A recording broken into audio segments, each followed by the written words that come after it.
second edition of the Impact Wrestling Media Teleconference. This is Ross Foreman. We will get to our special guest momentarily, but first a couple housekeeping notes here. The Impact Wrestling Media Teleconference live stream is presented by Pluto TV. Watch over 100 channels of movies, news, sports, and more completely free on any streaming device. Download the app today. Pluto TV is free TV. Big Slammiversary announcement, as you might have seen, .com has had it, social media has had it. Slammiversary Sunday at the Rebel Entertainment Complex is sold out. If you want to go, you better have a good friend who's got some tickets extra, or you're watching it on pay-per-view. That said, one other note, tomorrow, Thursday, 2 o'clock Eastern Time, we're going to have another media teleconference. The hardcore legend, Tommy Dreamer, will be right here on the Impact Wrestling Media Teleconference. That said, let me open up his phone and welcome in the reigning, defending Impact World Champion, AA, Austin Aries. How you doing, Austin? Hey, Double. Double A is Arn Anderson, forever and always. Go Horsemen. Yeah, what's going on? How are we doing, Ross? I'm doing great. How are you doing? I'm fantastic. Enjoying another beautiful day out here in Las Vegas, out by the pool, sipping on a little vegan protein shake. 114, 118 degrees. What do you got? Yeah, I think about it was 116 last I checked, but I'm in the shade. It's a dry heat, so it's not so bad. Yeah, it's that's what they tell you anyway, right? Yeah. Exactly. So let's get right to it. Slammiversary, you're putting the title on the line against Moose. Your thoughts? A man called Moose, Ross. It's a man called Moose because there's been some confusion. I had Peter calling me in the Humane League, and they were afraid I was actually going to beat up an actual moose on Sunday. And so, plus I didn't want any viewers, to feel like we're doing some kind of bait and switch, and they tune in, they think I'm going to be wrestling an actual live moose.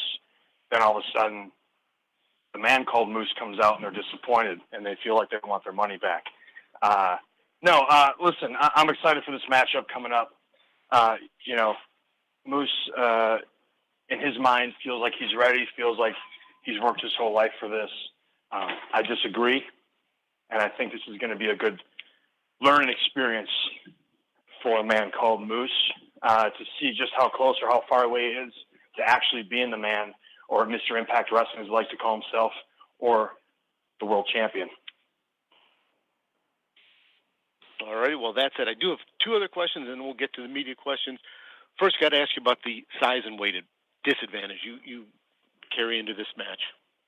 Yeah. Is it a disadvantage or is it an advantage? I guess it depends on the perspective. He carries a lot of weight. He's carrying a lot of excess weight. I've actually, realizing that I wouldn't be able to overpower him, I've actually leaned down a little bit for this fight. I'm probably the leanest I've been, which is actually a strategy that I think is going to work in my advantage, because I'm going to work on my stamina first of all. The longer the match goes, more to my advantage. But he's an athlete. He likes to be athletic. He likes to try to do stuff that a lot of smaller guys do. He kind of prides himself on that. But again, just because you can do something doesn't mean you should. And I think on Sunday he's going to make a mistake. And again, I'm a little quicker. I feel a little more agile, a little more explosive than I have in a while. And I think that's going to play to my advantage. And then we can talk about the physical advantages or disadvantages. But again, he's about 4 years into this, and I'm 18 years into this, and you can't substitute experience. All right. Well, one final question I do want to ask. You did have a tweet about it yesterday. Curtis Granderson from the Toronto Blue Jays will serve as the special title holder for that championship belt during your match. Your thoughts? I think, as I said yesterday, just make sure he washes his hands. Any pine tar on my title belt while he's holding it. And, if he needs any references on how to handle himself and what not to do, what to do and what not to do, he can just take a look at what happened to D'Angelo Williams. So as long as he stays in his lane and just minds his own business and holds that title up nice and high and hands it back to me at the appropriate time, everything should be fine. And make sure it's properly shined. Of course. All righty. Hey, Double with your head, Ross. Make sure your head's properly shined. Yeah, well, I do that every day, so we're good on that. Shine that up. Make sure you shine that up for the pay-per-view. It looks nice and pay-per-view ready. Hey, I will, just for you. That said, we will open it up for media questions at this point. Media *6 to get in queue. We ask, please identify yourself and your media outlet, and please only one question at a time for a double. The world. Yeah, make it good. Make it a good one. Q&A session has started. To ask your question, please press *6.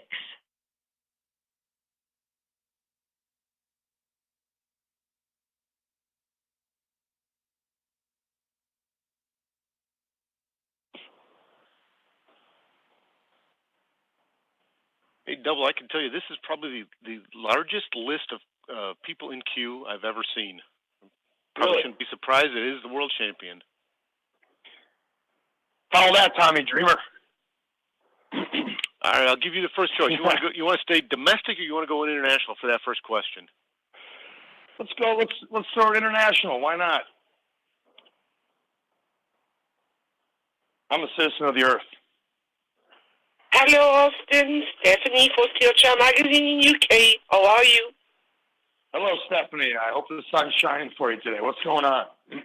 Oh, the sun is beautiful here in France, and thank you for asking. There was something striking in the promos you did for Slammiversary when you said wrestling is a destiny. It's not second choice; it's the first choice. Do you think that there's no second chance, no possibility for someone that is not from the business to come into? No, like not at all. Not at all. I think there's been a lot of successful people who have come from different backgrounds and then come into wrestling. But if we're trying to use it as a comparison, my passion has always been professional wrestling. I never had anything else in my life that I had passion for, like professional wrestling. So when he's trying to sit there and sell himself on his passion or call himself Mr. Impact Wrestling, I have to remind him that, well, his first passion was football before it was wrestling. Mine's always been wrestling my whole life. I've dedicated my whole life to this. You know, so that's the difference. It's just comparison. Does that not mean that he can't be successful in his own way or someday be a world champion? Absolutely. It's just not going to happen at Slammiversary. It's not going to happen at my expense.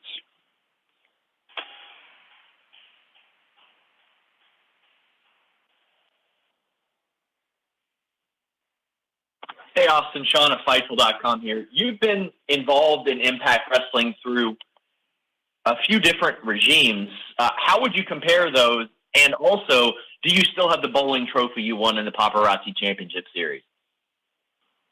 You know what? To answer that, I don't.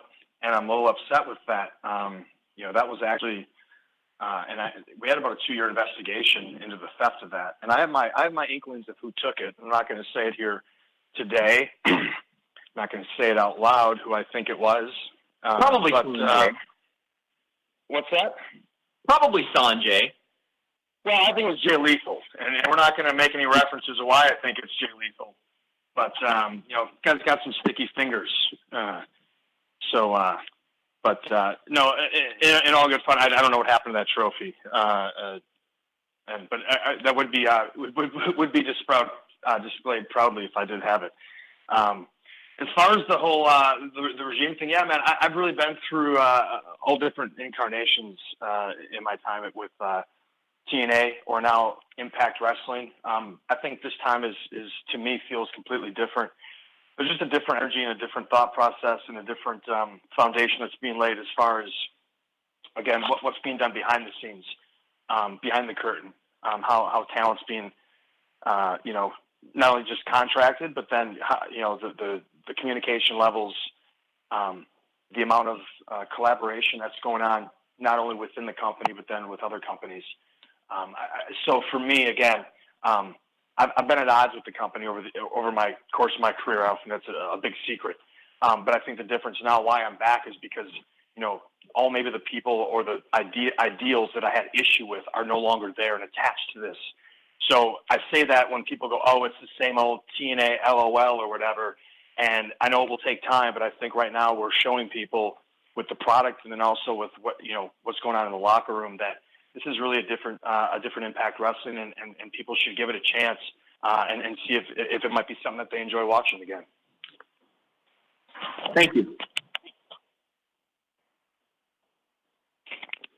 This is Ian Carey with SEScoops.com. Hi, Austin. In a video posted to Impact's YouTube page recently, you said you returned to the company because you felt Impact needed you. It's now been 6-7 months since you've been back. What effect do you feel you've been able to have on Impact Wrestling so far? I think at the very least, I've been able to be a bit of a stabilizing force. I think I'm someone who is a familiar face that for the fans who have followed this company for a long time, they can have some comfort in knowing. I've been successful here for parts of my career. So from a standpoint, they were able to kind of bring a marquee player back into the fold, which every company needs those guys in top positions to then help elevate the next group of guys. And so for me, I'm able to come in here now and be in a top position. I have that respect from the fans, the long-term fans, and then also from fans of other places of professional wrestling, because I've really branched out throughout my career and been grateful and fortunate to wrestle almost everywhere I've wanted to ever wrestle. So I bring that to the table here. And now, again, with having those top guys in place as that foundation, it then allows you to start building up the second and the third tiers of men and women. So, I think right now I've enjoyed my time here. I think we're laying down a good foundation for success in the future. Great. Well, best of luck on Sunday. Appreciate it. Thank you. Hey, Austin. This is Viju from Sportskira in India. My question is, Rich Swann followed a pretty similar journey to yours before he arrived at Impact Wrestling. What's your take on his arrival, and what do you think the future holds for him? Thank you. I love Rich Swann, and it's good to see him. Good to see him back in the wrestling ring first and foremost as a fan. But it's good, it's good to see him with a smile back on his face. It's good to see him have a support system around him that believes in him and wants to see him shine. And he's just so talented, and he's really still, I joke, but still a kid, in a lot of ways. And he's going through a lot of growth in the last few years, and now he's in a platform that's allowed him to go out there and show just how talented he is. And so again, you're adding another marquee guy with just A-level talent into a mix of talented roster to begin with, and that's a huge coup for Impact Wrestling.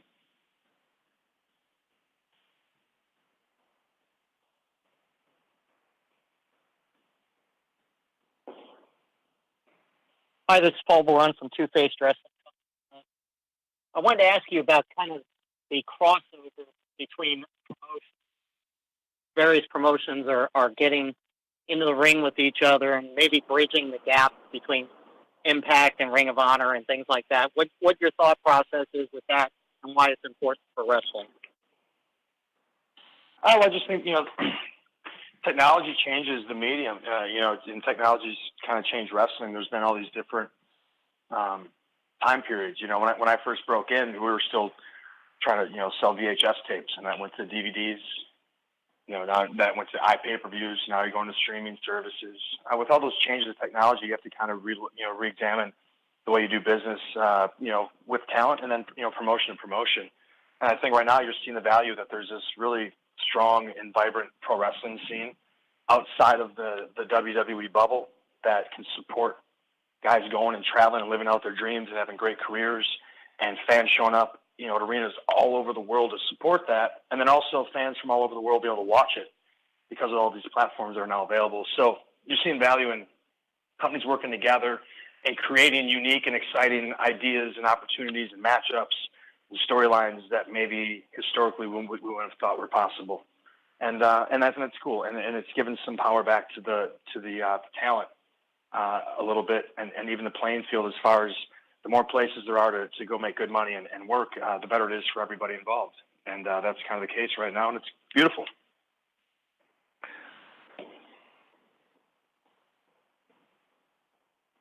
Austin, we're going to go to a question from External Shockwave, who asked, what are your thoughts on the current design of the world title belt? How does it stack up to the past versions of the belt? I like it. I think what I like about it, and this is always a concern of mine, is it's not too big. Because when you're carrying around multiple belts, as I often do, some of these ones like the old TNA World Heavyweight title was kind of big and bulky and kind of a pain to carry around. So I like this one's a little more sleek. My only complaint is it doesn't have a nameplate for me. My name should be on the damn thing. So that's the only fail of the design. Other than that, I give it a B+.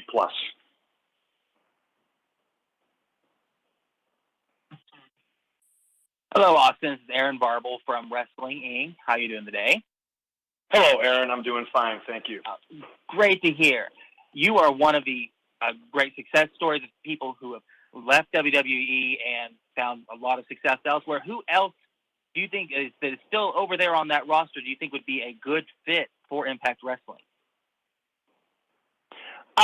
Listen, there's a number of, I'm sure, men and women over there who feel they're in a position, or maybe they've been spinning their wheels or not maybe getting the opportunities that they feel they've earned, that are immensely talented. And I'm not going to name names, but, I think that anyone in that position who wants to bet on themselves, Impact Wrestling provides at least a platform that's not going to tie you down and lock you in, but give you the opportunity to actually go and prove that, and then go and do that also independently across the world. And so, it's a unique opportunity. And, listen, there's a lot.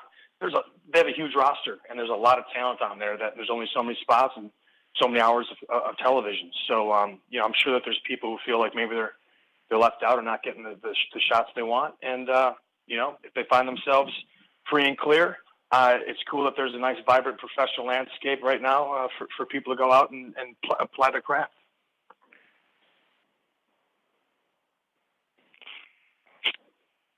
Hey, champ, Brian Bowman from thegorillaposition.com. In the past, Hello, when you've done press you've talked about a variety of important topics outside of wrestling, like nutrition and consumerism. You're obviously very passionate and well-rounded in your arguments. After wrestling is over, have you ever considered pursuing a career in politics? Not politics, because to me, politics is. I think that you can make impact in other places. To me, at a certain point, politics becomes like the Truman Show, right? Like you're not in on it, everyone else is, and it's set up for perpetual failure. But to continually reward the people that are pulling the strings and lining their pockets. You can do things. You can do things at other levels, advocacy.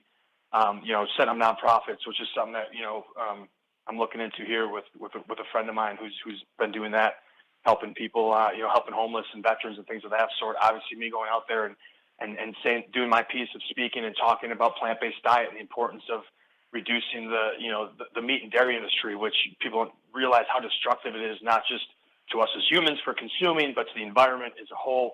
And that's not even going into the consciousness of that we're okay with slaughtering billions of animals every year and turning a blind eye to it for a cheeseburger. I think there's ways you can get that message out there. I don't know that politics is the best vehicle, because then you have to swim with the sharks.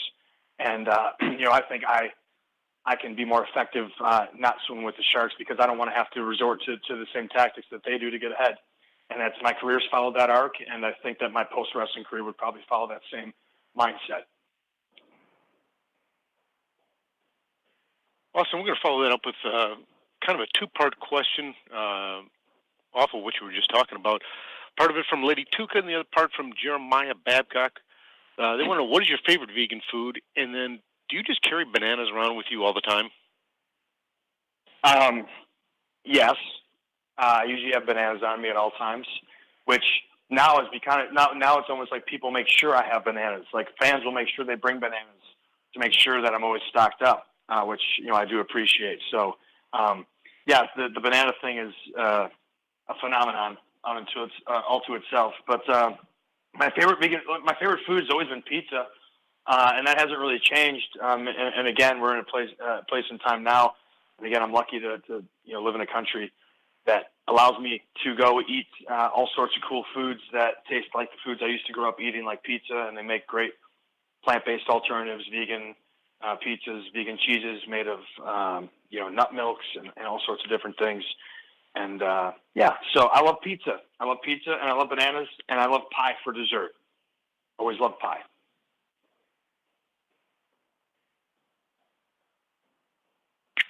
Hi, Austin. It's Morgan Richards here from Radio Cardiff. How's it going?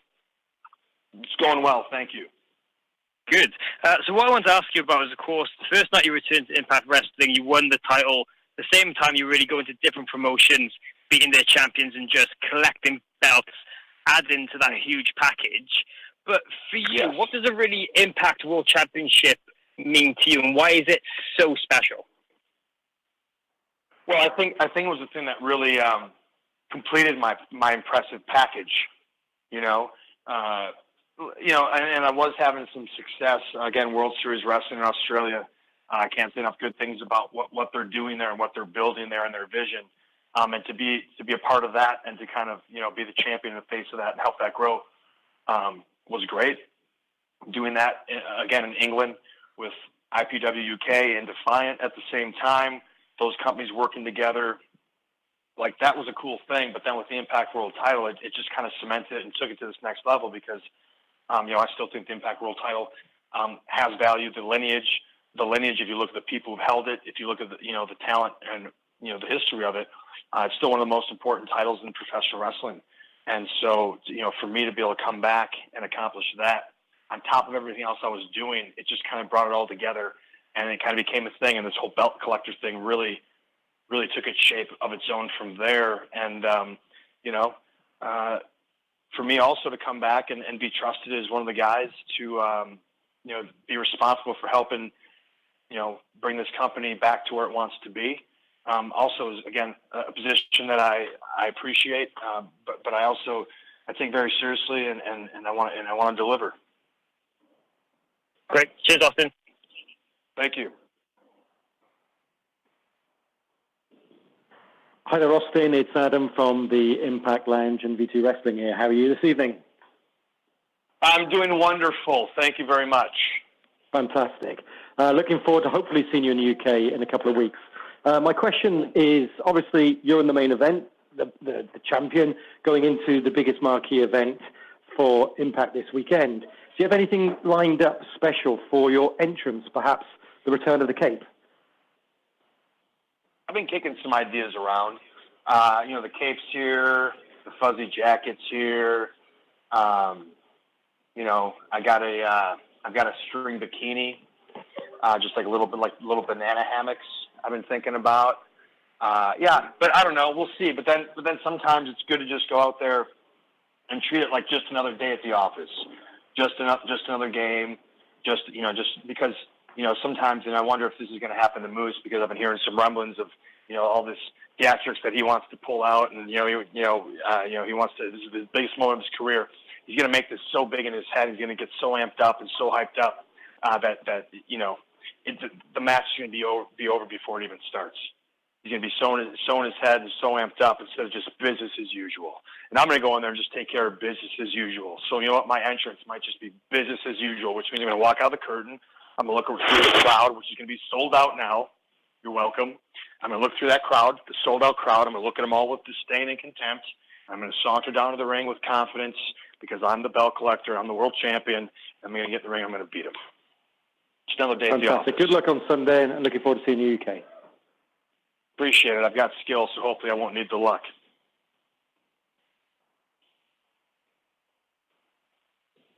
Hi, Austin. It's Chris Lapp from the Broken but Glorious Wrestling Podcast. How are you?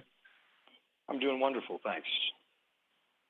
So the British wrestling scene's booming at the moment, and you've been part of it with your recent runs of IPW and Defiance. So I was wondering, who are some of the guys from the British scene you would like to wrestle? You haven't had a chance to yet. The one guy I haven't really had a chance to get in the ring with is Zack Sabre Jr. And whether that's going against him or tagging with him, we'd be a pretty lethal vegan tag team, I would say. And so that's a guy that I've had I've been on shows with now a number of times. We've had great conversations. He's a really bright fella. He's got some depth to him, which I appreciate. So that's the guy off the top of my head that I go, I'd like to get in the ring with him and tangle it up. And then a guy who I've already been in the ring with, and another fellow vegan and Pete Dunne, obviously was a guy who we had a great match and a lot of buzz surrounding that match. And if we ever got the chance to do it again, I'd always look forward to that. So this is just two guys off the top of my head that one I haven't and one that I have that I wouldn't mind doing it again.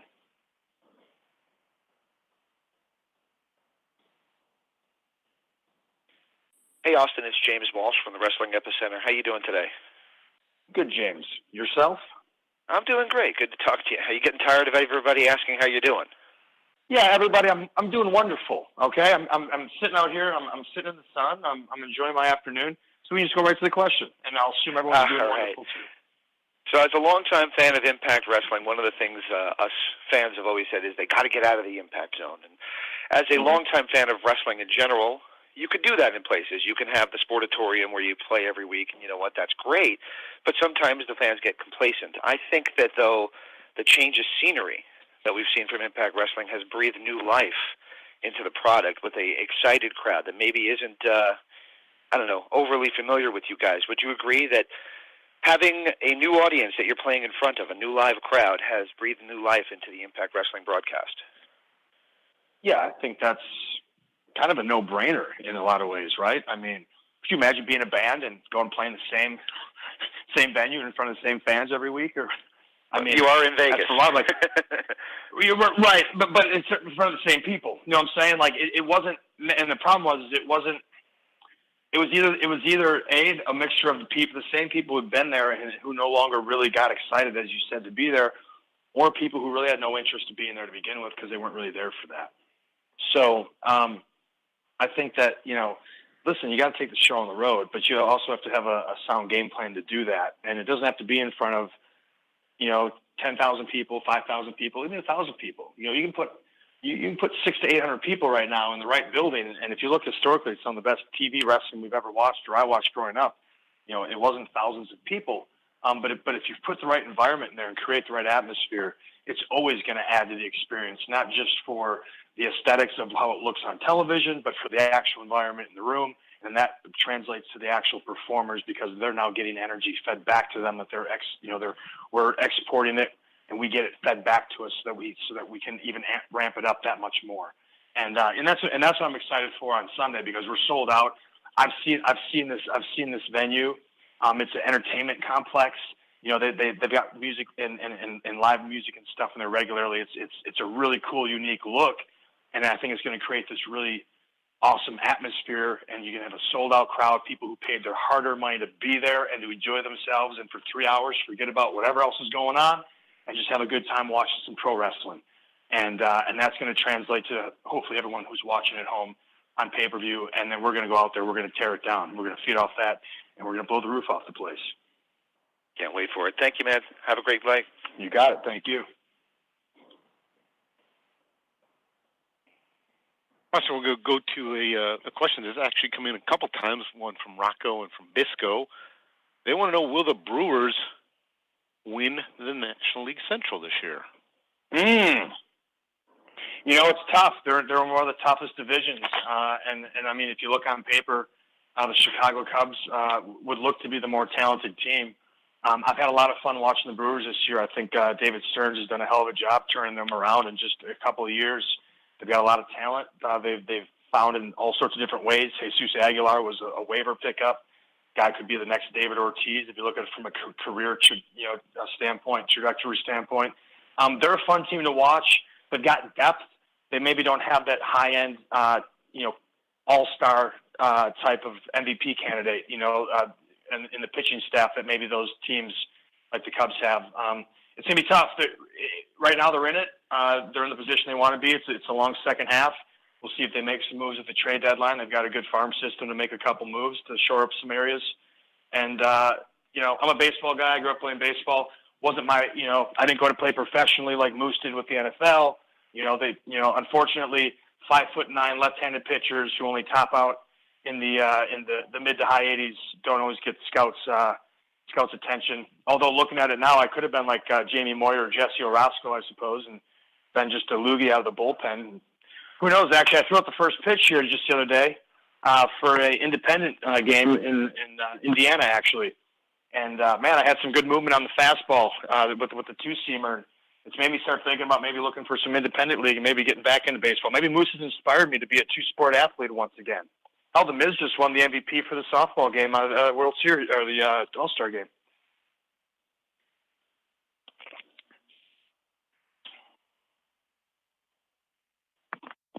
Hey, Austin, this is Carl with the J&K podcast, powered by the Roar Network up in Canada here. Question we have for you. Pardon me? Okay. Up in Canada, eh? Okay. That's good, eh? Thanks for joining me, eh? Yeah, eh? No problem, eh? By the time you leave Toronto with your belt, you're going to be saying, eh, just like everybody else. Yeah, it's a good possibility. So everything that you do, you exude confidence, whether it's in the ring, whether it's in interviews, whether it's even on a media press conference like this. Myself, before I got out of active competition, I used to have myself some superstitions. I would always listen to Korn, the band Korn, as well as I would always wear the same pair of socks. Do you have any superstitions of your own? Or do you know of any oddball ones from other workers? Well, I appreciate that you clarified that you listen to the band Korn as opposed to just kind of like sitting there listening to, an ear of corn or a bowl of corn kernels, As far as superstitions go, I mean, I don't know that I have superstitions, but I think like for me, the sunglasses thing, like I always have a pair of sunglasses with me.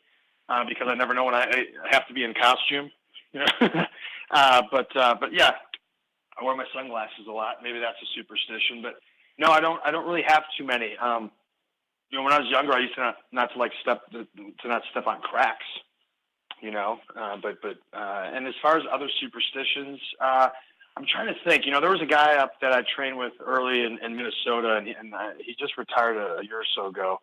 Good fella named the Playboy Pete Huge. And Pete Huge wore the very same pair of boxer shorts from his first match.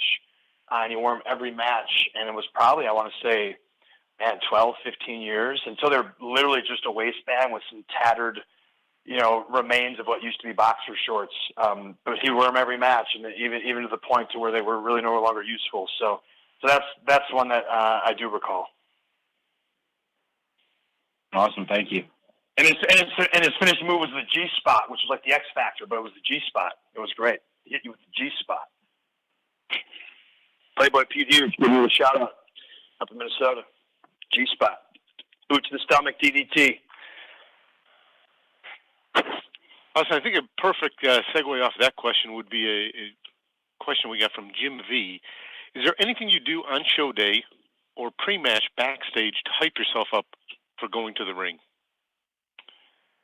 I don't try to get hyped up. I try to calm my mind, try to calm my breathing, because I think that if you get yourself hyped up, you're gonna get in the ring. You're gonna already be blown up and not have your wind. So I try to do a little bit of a little vinyasa flow, get a little yoga in there, get a little good stretch, get my breathing regulated. Say some positive affirmations, and just get myself mentally ready. But then when I step out the curtain, it's funny. My demeanor from literally this piece of cloth, right? This curtain. My demeanor from the back as I'm getting myself calm and mentally ready. But the minute I step out of that curtain, like the whole demeanor changes, and it's game time, and then I'm ready to go. But I don't want to get myself hyped up. I want to get myself calm and focused, and then when I step out of that curtain, it's showtime.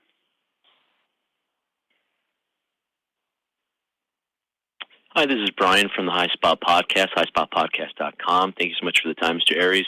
What I wanted to ask you is, with your tremendous accomplishments that you've had in your career, and there are quite many, you're becoming a gold collector, basically collecting gold everywhere you go. Now, with all the events of cross promotions and promotions helping each other out, which is a thing of the times now with professional wrestling, with all the events and the outcome of what will happen between Cody and Nick Aldis, is the NWA World Title something you might want to pursue in the near future? I have the utmost respect for the NWA World Title. I grew up during that time period, and that was really the wrestling I fell in love with. So any opportunity to have a shot at that or to be a part of, cross promoting something, would obviously be of interest to me. I think it'd be of interest to wrestling fans. Obviously the timing has to be right. Obviously All In is going to be a huge event. I'll be in town that day.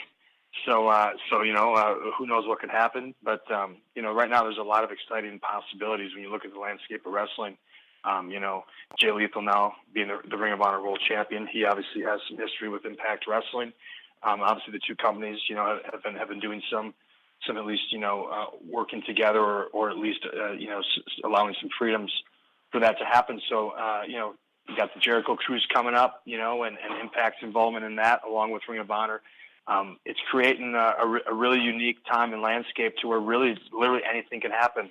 And so with the NWA also in that fold, I think for them, after that match is a huge opportunity for them to kind of step up on a huge platform and spotlight, and hopefully they can use that momentum to continue to rebuild the NWA brand and they can become a force once again in professional wrestling. Plus, that title would look great around your waist or shoulders, sir. It would. I mean, it would look beautiful. It really would. And I would certainly I would give it premium spot in my bag.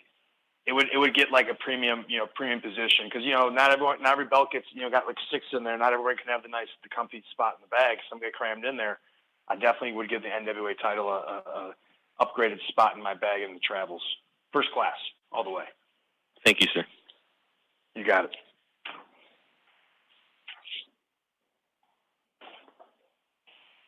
Hi, Myron from the Tapped Out Podcast here. I just recently started a low-carb diet, and I'm getting tired of eating so much meat. Are there good vegan options for that? For a low-carb diet? Yes, sir. Well, I don't know because I love carbs, and your brain function is primarily fueled by carbohydrates. So I don't like to starve my brain. As far as, and then it depends, like not all carbohydrates are made the same. So like obviously sugars as a carbohydrate might be something that I certainly am mindful of and try to stay away from excess processed sugars or, all the different forms it comes in. But carbohydrates as far as, actual fruits and vegetables, or even things like lentils, which have a lot of carbohydrates, but a lot of it's fiber. So it's not really effective carbohydrates.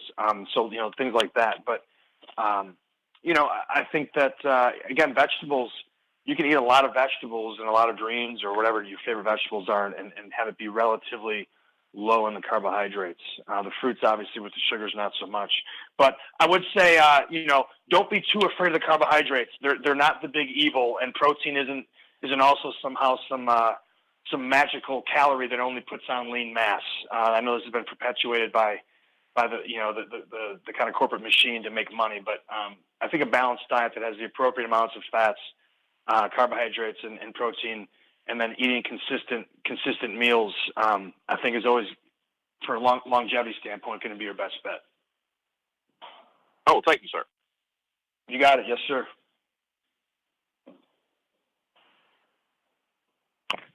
Hi, champ. Thank you for your time. This is Brian Keith from the Average Marks podcast, powered by the Roar Network. I would like to know, what does your diet look like heading into a championship bout? What are you eating more of? What are you eating less of? Oh, man. So it's awesome because I've had I don't always have a full week, at home.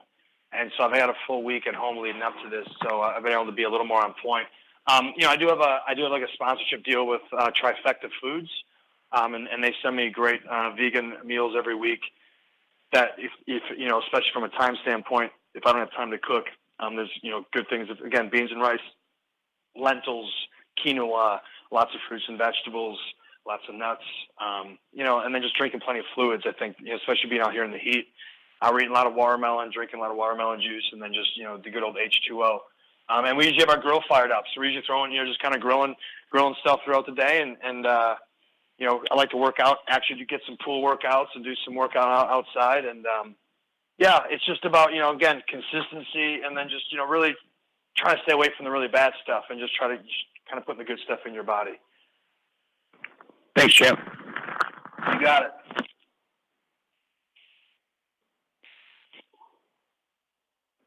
Hi, Austin. This is Cody from thesportster.com. You mentioned earlier how you leaned down a bit going into your match with Moose. I was just curious if you can discuss what changes you made to your workout routine. I think I've been doing a little more cardiovascular work. Historically I haven't done a lot of heavy cardio because, for me, keeping size on has always kind of been my challenge. Keep my body weight up has usually been my challenge. With that, I've kind of stayed away from excess cardio. For this, I've just ramped it up. I've been, swimming 1,000 meters in my pool. I've been doing more yoga, doing more functional movement, and just more, I don't want to say CrossFit style training, but maybe pounding a little less weights and doing more functional movement, explosive movement, because for me right now, especially my age, putting on 5 or 10 pounds is going to also make me big, but being more flexible, more fluid, more quick in the ring will give me more an advantage, especially I think in this matchup. So, every matchup's different. And for a guy like Pentagon, for example, where I'm a little close to his size, where I feel like maybe if I put a little size on, I can neutralize maybe a little strength advantage he may or may not have. In this case, I'm not going to neutralize the strength advantage with Moose. So I might as well exploit the advantage I do have, which is quickness and endurance. And so why not take that to another level and use that to my advantage? Great. Thank you. You got it. Hey, this is Ritu from Sportskira again. My question is, so when you first came to Impact Wrestling, you were a clear babyface. And over the course of time, you have become slightly heelish. I mean, culminating with the attack on D'Angelo Williams. Was this a conscious decision or was this only done for this particular feud? Thank you. Well, I don't know. If you go back and listen, D'Angelo Williams is in my ring and he starts calling me names. He calls me trash. He calls me Austin crybabies, which is almost clever, but not quite. So I don't know if what I did was, heelish, to use your term.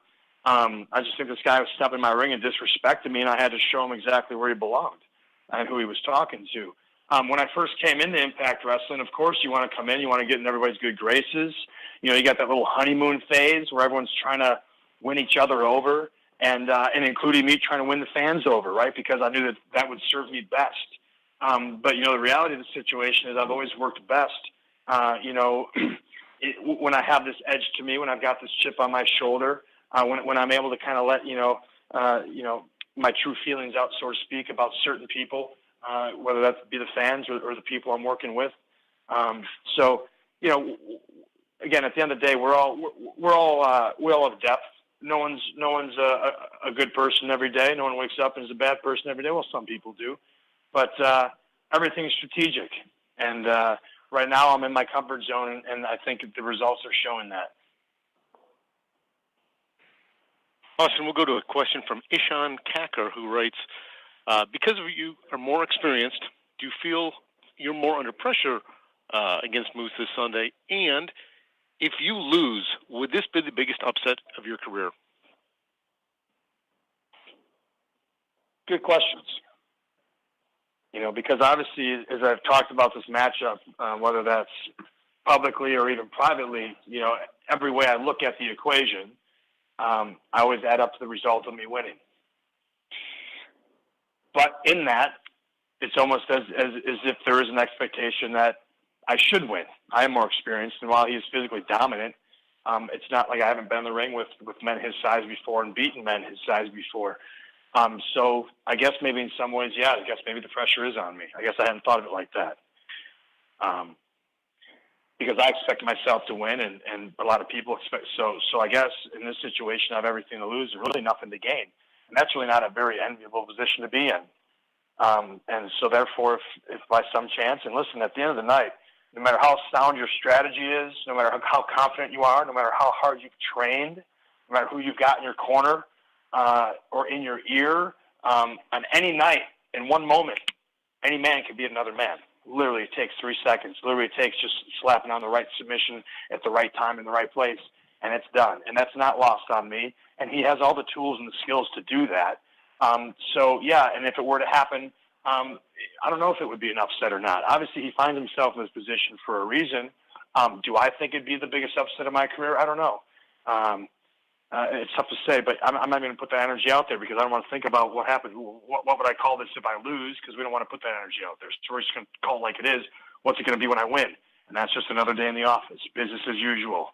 All's right in the world. We can continue to do the things that need to be done to make a better Impact Wrestling.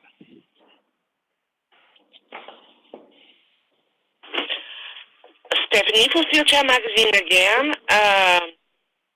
I'm not going to wish you an happy birthday like last time. Well, it's not my birthday. Yeah, but last time, yeah. You remember? I do remember. I had the chance to talk to Jimmy Jacobs not so long ago, and everything he was saying about you was awesome, incredible. He was praising you, saying how good you were. Would you say the same of him? I mean, what the hell does he know? No. I have a ton of respect for Jimmy. He's, again, I think he's starting as 14, 15 years old. He's had a passion for this industry, and he's got a great mind for it. Again, he's not the biggest guy, but he's found a way to carve out a niche and make a career because he gets it. And he also, he's one of those guys, and I think this is the key to me when you're a producer, a director, an agent, a writer, whatever it is. When you're the boss, you have to know when to step in and put your hands on something and mold it and guide it and direct it, and then you have to know when to just step back and let the talent do what it does and let them create the magic. Because sometimes if you're always stepping on talent, you're killing the magic. And Jimmy's good at nurturing the magic and knowing when to step back. And I think really, and I say the same for Don when I've worked with him in these segments, I've been so lucky that since I've been back here, I've been really given so much freedom and leeway to really paint these pictures and these promos and these storylines and these ideas within the context of what needs to be done. And that's allowed me as a performer to have so much fun, more fun than I've been having ever, to feel invested in what I'm doing. And I think you come to work and you want to work hard and you want to creatively go out there and do things that are going to add to the value of the product. And so a guy like Jimmy who can help fill in some of the little details or create an idea, but then also step back and then let the talent create and do what it does. So yeah, he's one of those guys that he's just multifaceted. There's always a spot for Jimmy Jacobs in pro wrestling because there's so many different areas that he can be an asset.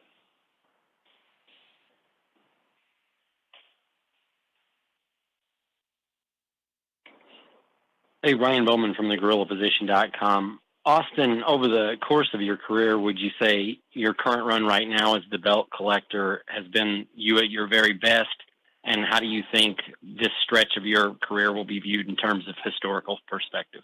And thanks for your time today. You got it. Listen, when people start talking about the best, everyone has a different opinion or a different taste. I'll say this.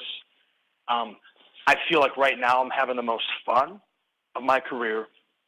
I feel like I'm having the most impact on the things that are important to me in the most areas, in a number of areas of my career. And I feel like from a performance standpoint, I'm as experienced as I've ever been, right? I mean, that's obviously. So I feel like I'm performing at a high level right now, and obviously I'm not at my physical peak. I haven't lost too many steps. I still feel like I'm feeling good in the ring. I'm moving good in the ring. But I think mentally right now, there was a period there where you think you forgot everything or everything you thought you knew, you question, and then when you dial it back in and you start feeling it again, you start seeing it again. Right now, I feel it's at a high level and maybe at the highest level of my career.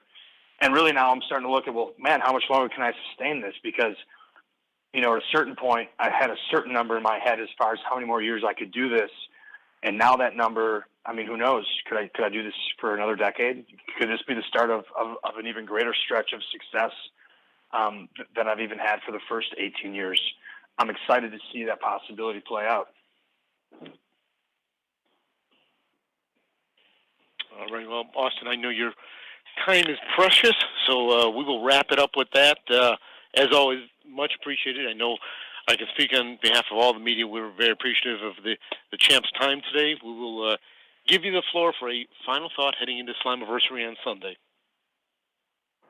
Final thoughts going into Sunday. I mean, listen, it's sold out. We're in Toronto, Canada. There's going to be a room packed full of people who are excited to be there, who've paid their money to be there, and that brings out the very best in the performers. And this is one of those nights that I think we're going to look back on, and this is going to be an important night in the direction of Impact Wrestling. And that's not just in the ring, but then also behind the scenes and what's going on. So I know I'm looking forward to my match with Moose. I can't imagine what an Impact Wrestling would look like with him as champion, and hopefully on the 23rd, none of us will have to see that as a reality. I will do whatever it takes to make sure that doesn't happen. I'm not sure that he's willing to do whatever it takes. We'll find out on the 22nd when I take on Moose for the Impact World Championship. And if you're on the fence, if you've been hearing the buzz about Impact Wrestling, if you've been hearing people saying or people writing, you should really check it out. The product's a lot better. It's some of the best wrestling that's on TV every week. No, it really is different now. If you're on the fence and you're not sure, here's your chance. Put your money down. Check us out. See what the buzz is about. See what the new Impact Wrestling is all about. I don't think you'll be disappointed. Awesome. Well, thank you very much. We will see you just a few days up in Toronto. I'll bring my scarf. Yeah, it's probably a little cooler than it is in Vegas for you. That was the joke, Ross. Just making sure everybody knows. Thanks. Alrighty. Thank you again. Have a good one. Take care, everybody. Q&A session is over. Goodbye.